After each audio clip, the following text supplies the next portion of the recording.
Chapter 24. And after 5 days Ananias the high priest descended with the elders, and with a certain orator named Tertullus, who informed the governor against Paul. And when he was called forth, Tertullus began to accuse him, saying, Seeing that by thee we enjoy great quietness, and that very worthy deeds are done unto this nation by thy providence, we accept it always, and in all places, most noble Felix, with all thankfulness. Notwithstanding that I be not further tedious unto thee, I pray thee that thou wouldest hear us of thy clemency a few words.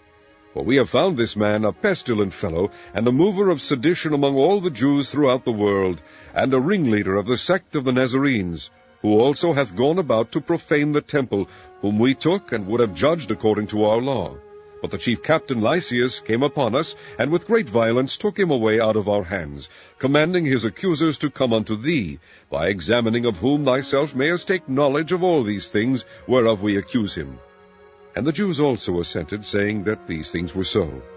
Then Paul, after that the governor had beckoned unto him to speak, answered, Forasmuch as I know that thou hast been of many years a judge unto this nation, I do the more cheerfully answer for myself, because that thou mayest understand that there are yet but 12 days since I went up to Jerusalem for to worship.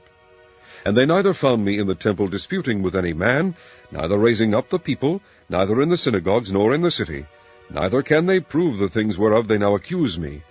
But this I confess unto thee, that after the way which they call heresy, so worship I the God of my fathers, believing all things which are written in the law and in the prophets, and have hope toward God, which they themselves also allow, that there shall be a resurrection of the dead, both of the just and unjust.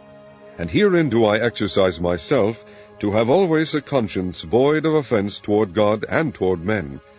Now after many years I came to bring alms to my nation and offerings, whereupon certain Jews from Asia found me purified in the temple, neither with multitude nor with tumult, who ought to have been here before thee, and object, if they had aught against me.